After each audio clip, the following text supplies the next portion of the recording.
Sushant Singh Rajput case की mystery सुलझाने में सीबीआई के 4 से 5 अधिकारी एक एसआईटी के साथ जो उनका गठन किया जा चुका है आज शाम मुंबई पहुंचने वाले हैं। सुशांत केस में शक की सुई रिया चक्रवर्ती पर सबसे ज्यादा घूम रही है। आखिर रिया चक्रवर्ती इतनी बड़ी मुख्य आरोपी कैसे बन गई? अपने बचाव में रिया चक्रवर्ती ने कहानियों को एक लंबी फहरिस्त सामने रखी है, लेकिन पूरे केस में अपना किरदार नहीं बचा पाई। आखिर क्या है रिया चक्रवर्ती का असली किरदार? रिया की जिंदगी में कितने कुछ अनकहे या रहस्य भरे हैं, ये देखिए 25 कहानियों के साथ। देश की सबसे ऊंची अदालत का आदेश है, सुशांत केस में सीबीआई की नामजद होने के नाते रिया को बताना होगा सुसाइड मिस्ट्री का सच क्या है। अगर साजिश है तो उसकी पूरी कहानी क्या है। नतीजा आएगा, निश्चित आएगा, क्योंकि ये केवल एक आदमी की लड़ाई नहीं है, एक परिवार की लड़ाई नहीं है। आखिर वो पहेली क्या है जो पिछले 2 महीने से ज्यादा वक्त से उलझी हुई है? उस पहेली में रिया का किरदार क्या है? कोर्ट का आदेश है कि सीबीआई जांच करे सुशांत केस में नामजद 6 लोगों के साथ रिया चक्रवर्ती की भूमिका क्या है, उसका असल किरदार क्या है। हम आपको बता रहे हैं सीबीआई की जांच से पहले रिया के असली किरदार की कहानी। वो किरदार जिसे कुछ फिल्मी सपनों ने गढ़ा तो कुछ असल जिंदगी के अंधविश्वासों ने। ऐसी कई कहानियां पिछले 2 महीने में सामने आई हैं। तो चलिए ऐसी ही तमाम कहानियों के साथ देखते हैं रिया चक्रवर्ती का असली किरदार। कुल मिलाकर बतौर एक्ट्रेस कुछ रिया चक्रवर्ती का किरदार ऐसा बनता है, ग्लैमर, शोहरत और रातों रात अमीर बनने के सपने में डूबी एक ऐसी लड़की जिसके हाथ ठोस कुछ भी नहीं।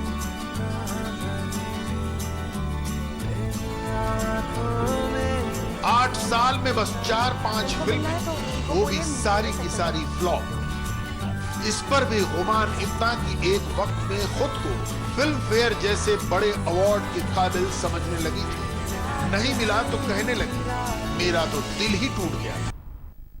Filmfare for Best Female Lead was pushed by another year. I was shattered again, but I had been here before. बड़बोलेपन की भी कोई हद होती है। जिस एक्ट्रेस का कोई किरदार तक किसी को याद नहीं, कुछ नेगेटिव हेडलाइंस के अलावा जिसकी कोई पहचान नहीं, उसकी ऐसी उम्मीद तो अति महत्वाकांक्षा ही कही जाएगी। ऐसी महत्वाकांक्षाएं रिया की जिंदगी में एक नहीं बल्कि बिना ठोस काबिलियत के तमाम मिल जाएंगी। जैसे ऐसे सपनों के साथ वहम में जीना रिया की आदत बन चुकी है। The bad stuff is that I want to buy an island, I want to buy a private jet, and I want to buy a hotel. ये आश्चर्यजनक है क्योंकि ऐसे सपने तो बॉलीवुड के बड़े-बड़े सुपरस्टार भी नहीं देख पाते। देखा भी होगा तो इस तरह सार्वजनिक रूप से बयान नहीं सुना होगा। लेकिन रिया ने अपनी बड़ी ख्वाहिशें तब जाहिर की जब हाथ में एक भी बड़ी फिल्म नहीं थी। यूं समझिए कि बॉलीवुड की सुर्खियों में आने के लिए भी रिया के पास सुशांत सिंह राजपूत से दोस्ती को छोड़कर कोई वजह नहीं थी। हाँ, इस हैसियत से वो रातों रात अमीर जरूर बन जाना चाहती थी। That would be to be invisible, and that way I could do many things, including robbing a bank and becoming really rich. रिया चक्रवर्ती के ये वो बयान हैं जिन पर पहले किसी ने ठीक से गौर भी नहीं किया होगा। लेकिन आज रिया के ऐसे हर बयान के अपने मायने। ये बयान बताते हैं ग्लैमर की दुनिया में गढ़ी चमकदार छवि के पीछे का अंधेरा कितना गहरा है, फरेब कितना बड़ा है। रिया की जिंदगी का यही फरेब उसे सुशांत सिंह सुसाइड के केस में संदिग्ध की तरह पेश कर रहा है। रिया ने अपने इर्द गिर्द दुनिया ही ऐसी रची है, औरों के लिए बिल्कुल अनदेखी और कतई अनकही। पिछले 2 महीनों में आपने बहुत कुछ सुना होगा रिया चक्रवर्ती के बारे में।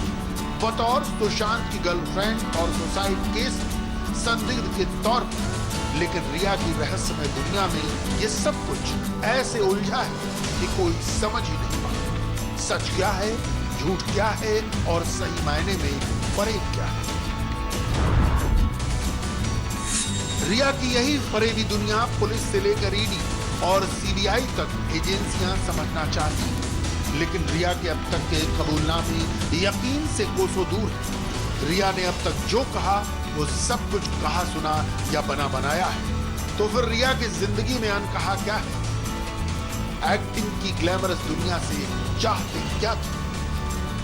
इस दुनिया में आने के मंसूबे क्या थे?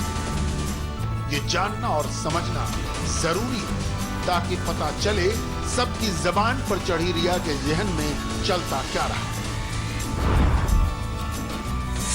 रिया की कहानी अगर शुरू करें तो पहली तस्वीर कुछ यूं सामने आती है। 6-7 महीने की जो रिया अपनी मां के सहारे खड़े होना सीख रही है, वही मां आज रिया की वजह से सुशांत सिंह राजपूत सुसाइड केस में नामजद है। रिया की मां मराठी है और हाउसवाइफ है, जबकि पिता आर्मी में सर्जन थे।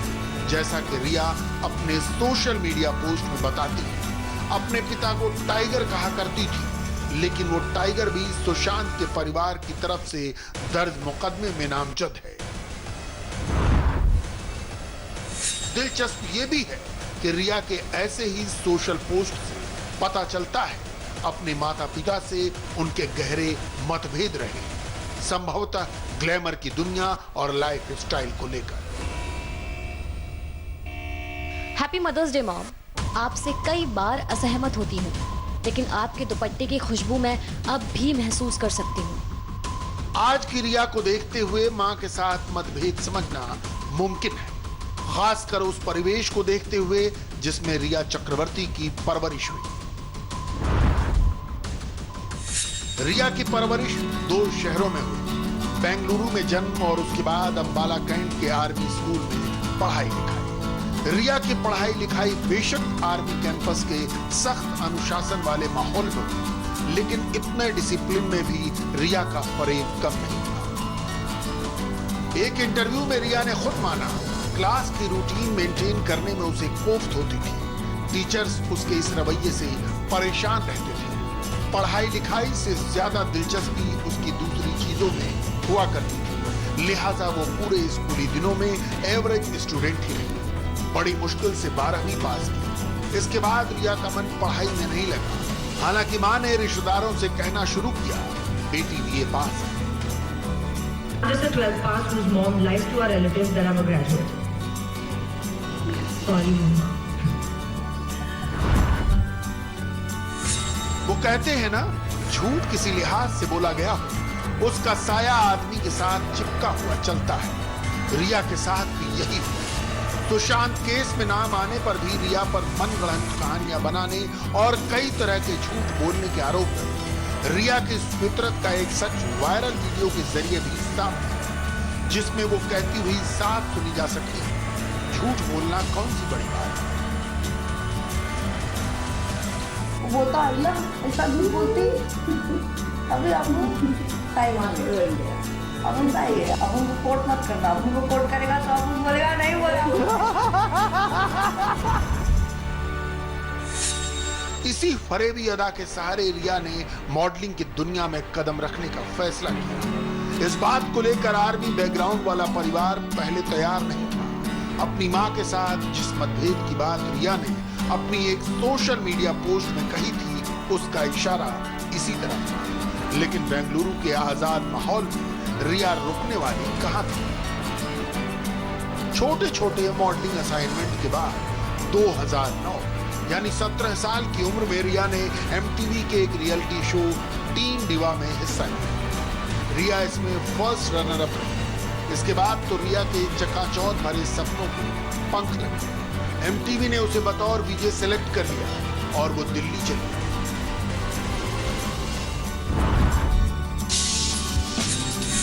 दिल्ली से छलांग तो रिया मुंबई की लगाना चाहती थी, लेकिन 2 साल में बतौर वीजे पहचान ऐसी नहीं बनी कि बॉलीवुड का कोई निर्माता निर्देशक रिया के साथ किसी फिल्म का रिस्क ले। तब रिया ने एक बार फिर से रुख किया साउथ का। रिया को MS राजू के निर्देशन में बन रही तुनिगा नाम की फिल्म तो मिल गई। फिल्म बन भी गई और 2012 में रिलीज भी हो गई, लेकिन उस रीमेक फिल्म को इतने नेगेटिव रिव्यूज मिले कि रिया के लिए वो फिल्म एक फ्लॉप से ज्यादा बदतर साबित हुई। तुनिगा के साथ इतना हुआ कि रिया के नाम पर लीड एक्ट्रेस का ठप्पा लग चुका था। लेकिन उस फ्लॉप फिल्म के साथ ग्लैमर का फरेब बढ़ते हुए रिया ने रुख किया मुंबई का। तब उसे लगा था साउथ से आई दूसरी हीरोइनों की तरह बॉलीवुड में उसके लिए भी फिल्मों की लाइन लग जाए। ये बात 2012 की। तब यशराज से लेकर महेश भट्ट कैंप के फिल्मों तक में नए चेहरों को लेकर फिल्में बन रही थी। उनमें सुशांत सिंह राजपूत भी एक थे और एक थे आदित्य राय कपूर।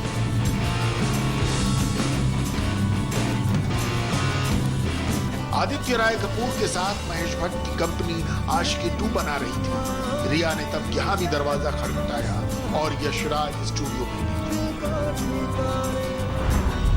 संयोग से रिया को यशराज की एक फिल्म मिल गई, मेरे डैड की मारुति। इस फिल्म के साथ रिया को लगा अब तो बॉलीवुड में उसे कोई रोकने वाला नहीं। फिल्म की शूटिंग पूरी होते होते तय हो गया ये फिल्म तो बॉक्स ऑफिस पर औंधे मुंह गिरने वाली है। यशराज ने फिल्म का प्रमोशन भी अपनी दूसरी फिल्मों की तरह नहीं किया। तब सुशांत सिंह राजपूत भी यशराज के कॉन्टेक्ट में आ चुके थे और उनकी आने वाली फिल्म शुद्ध देसी रोमांस को लिव इन वाले जमाने की लव स्टोरी के तौर पर प्रचारित किया जा रहा था। रिया और सुशांत की पहली मुलाकात इन्हीं फिल्मों की शूटिंग के दौरान यशराज स्टूडियोज में हुई। उनके फिल्म को भाव भी पूरे यशराज बैनर में ज्यादा मिल रहा था। ये बात तब रिया ने भी नोटिस की। एक इंटरव्यू में रिया ने कहा था, हम एक साथ काम कर रहे थे, एक बैनर की फिल्म कर रहे थे, लेकिन सुशांत में कुछ बात अलग थी। मेरी तरफ से शायद पहला आकर्षण था। लेकिन तब सुशांत की जिंदगी में रिया के आकर्षण के लिए कोई जगह नहीं थी। सुशांत अपनी टीवी को स्टार अंकिता लोखंडे के साथ रिलेशन में थे और बेहद खुश थे। उस दौर की सुर्खियों के मुताबिक रिया की जिंदगी में एक नए हीरो की एंट्री हो चुकी थी। वो आदित्य राय कपूर थे, जिनके साथ आशिकी 2 करने का ख्वाब सजाए बैठी थी। वो फिल्म तो नहीं मिली। आदित्य राय कपूर से आशिकी सुर्खियों में आ गई। आदित्य राय कपूर के साथ रिया की आशिकी 2 साल चली। दोनों का ब्रेकअप 2014 में बेहद तल्खियों के साथ हुआ। कहते हैं ब्रेकअप के बाद आदित्य राय कपूर बेहद डिस्टर्ब थे। उसके 6 साल बाद अचानक आदित्य राय कपूर की चर्चा रिया की कहानी में सुनाई दी। रिया के कॉल डिटेल्स के मुताबिक सुशांत से अलग होने के बाद उसने आदित्य राय कपूर को 16 बार फोन किया। रिया की जिंदगी में ये सब कुछ चल रहा था। 2014 के उस साल पर्दे पर एक फिल्म चल रही थी, सोनाली केवल। फिल्म भी मेरे डैड की मारुति की तरह बॉक्स ऑफिस पर सीज हो गई, यानी बुरी तरह फ्लॉप। उसके बाद रिया के पास कोई फिल्म वगैरह कुछ नहीं। रिया को किसी फिल्म में काम मिला 3 साल बाद, वो भी दोबारा जैसी भूत और प्रेत आत्माओं की कहानी वाली फिल्म। उसके बाद हाफ गर्लफ्रेंड जैसी फिल्म में एक साइड रोल और इसके बाद बैंक चोर। ये तीनों फिल्में 2017 में आई, यानी आखिरी फिल्म सोनाली केवल के 3 साल बाद। इन 3 सालों में रिया एक तरह से मुंबई के ग्लैमर में गुमनाम हो चुकी थी। लेकिन इन्हीं 3 सालों में एक नई सुगबुगाहट सुनाई। 2015-16 से सुशांत और उनकी 6 साल से गर्लफ्रेंड अंकिता लोखंडे के बीच कुछ अनबन की खबरें आने लगी। ये वही सुशांत थे जिन्हें शुद्ध देसी रोमांस के सेट पर पहली बार देखते हुए रिया ने कहा था वो सुशांत की तरफ आकर्षित हुई थी। पहली मुलाकात के बाद रिया और सुशांत की बातचीत और दोस्ती इसलिए बढ़ती चली गई क्योंकि यशराज की फिल्मों में काम करते हुए दोनों का करियर देखने वाले मैनेजर एक थे।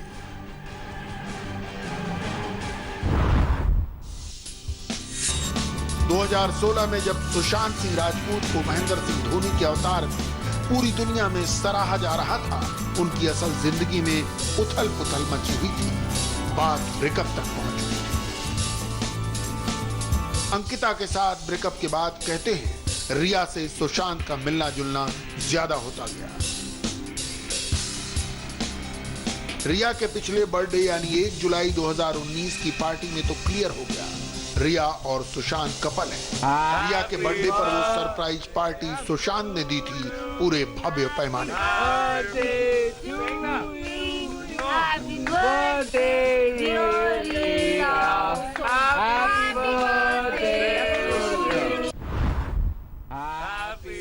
कहा यह भी जाता है कि उस बर्थडे पर सुशांत ने रिया को बतौर गिफ्ट प्लेटिनम का महंगा पेंडेंट दिया था।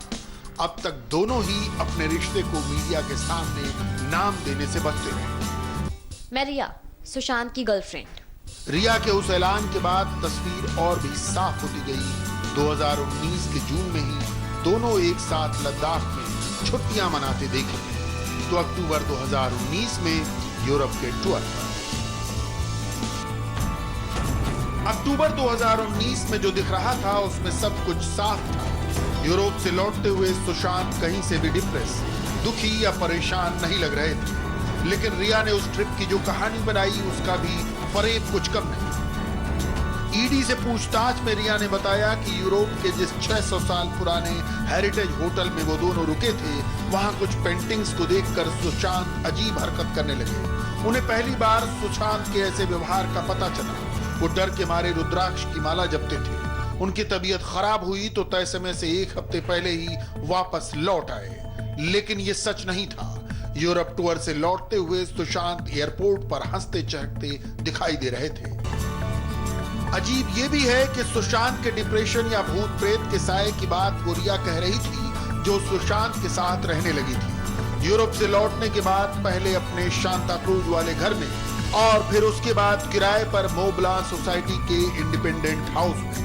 रिया अक्सर ही सुशांत के साथ जिम जाती देखी जाती, तो कभी सैर सपाटे पर। लेकिन ये नहीं बताया कि सुशांत के डिप्रेशन की वजह क्या थी। लेकिन सुशांत के पिता के मुताबिक सुशांत के साथ लिव इन में आने के बाद रिया ने सुशांत को काबू करना शुरू कर दिया। पूरा परिवार सुशांत के इलाज के नाम पर स्पिरिचुअल हीलर्स और बंगाली बाबाओं से झाड़ फूंक कराने लगा। इसके साथ सुशांत के बैंक अकाउंट्स और फोन कॉल्स का कंट्रोल भी अपने हाथ में ले लिया था। So when I was 7, my younger brother was 3, and I told him that I had superpowers, and that if he listens to me and becomes my employee, he will become strong and muscular and look like Popeye the Sailor Man, which indeed was a proposition he couldn't resist. So day after day, he got me water to drink, packed and unpacked my school bag, dragged my quota of milk before school, which in hindsight I believe has helped him gain muscle when I think about it now, and practically do everything I wanted him to, a human slave.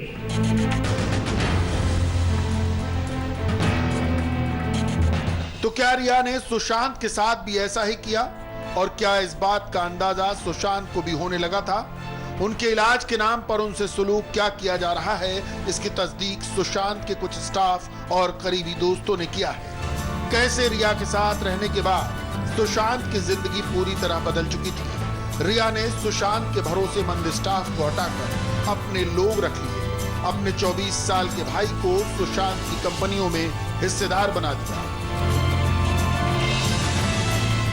ये सब कुछ उस time में हो रहा था जिसके बारे में रिया दावा करती है सुशांत डिप्रेस थे और उनका इलाज चल रहा था। तो इस कहानी पर भला कौन यकीन करेगा? एक डिप्रेस आदमी कैसे नए नए प्रोजेक्ट्स बनाएगा?